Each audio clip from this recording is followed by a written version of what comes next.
The Home Buyer's Guide. What does this process look like? We're going to walk you through the entire process, high level, and what that is going to look like for you from A to Z when you're purchasing a property.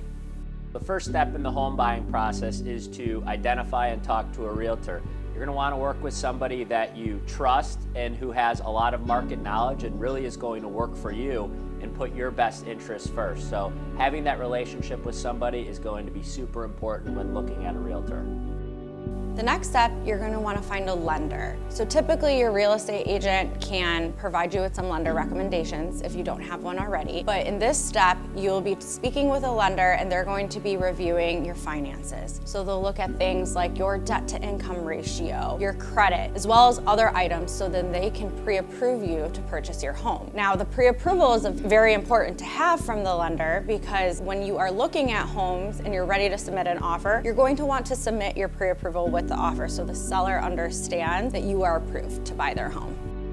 You'll also want to ensure that you understand all the fees associated with buying a home, whether it's a townhome, a condo, a single family home. You're going to always have to worry about principal, interest, taxes, and insurance, so PITI. Principal is going to be the payment that you make towards your principal. Your interest is going to be based on the interest rates that when you lock up the interest. Your taxes are going to vary based on where you buy your property, and your insurance is also going to be determined based on your insurance agent's rates and what type of property you're buying. It's also important to understand HOA fees, so if you buy a home in an HOA, you buy a condo, a townhome, there are going to be fees associated with that, and then just making sure you understand the maintenance that may go into buying a home. The next step of the process is setting up your home search. So your realtor will have a conversation with you to discuss the criteria that you require for your home search. So these are items like how many bathrooms you need, how many bedrooms you need, do you need a basement? They're going to go over all of that criteria, create a search for you in the MLS, which will then send to you all of the listings that are on the market right now that meet your criteria, as well as new options that hit the market.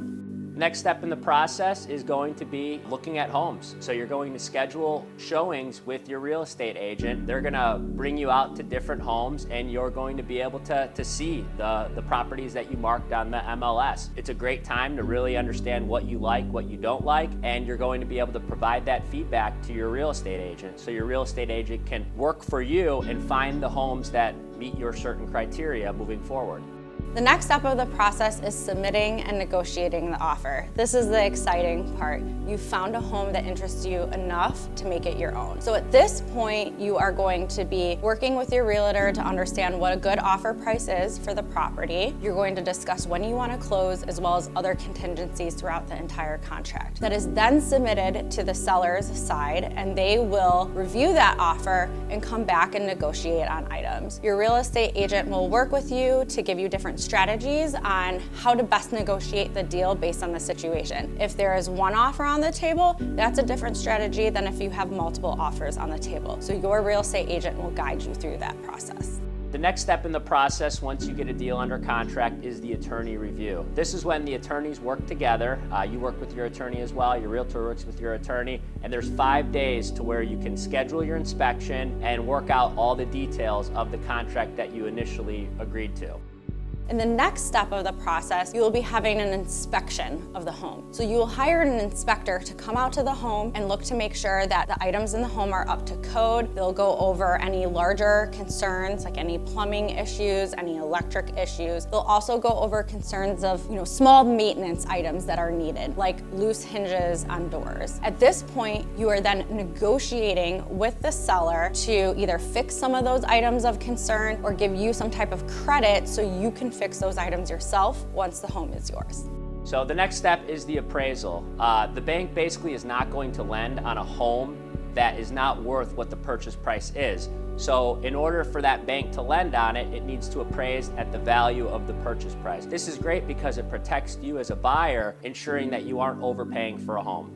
In the next step of the process, you will be doing the final walkthrough. This happens on the day of close, typically right before the close or the day before the close. At this point, you're just going back to the home and making sure that the seller has moved all of their items out of the home, as well as the utilities are still on and nothing crazy has happened before you officially close and the home is yours. The final stages of the process is the close. This is when you work with your attorney on signing all the documents, all the closing documents. Don't be afraid to ask questions to your attorney at the closing table. This is when you want to cross your T's, dot your I's, and finally sign the paperwork. Once the paperwork is signed, once the seller is funded, you'll get the keys handed to you and the home is yours.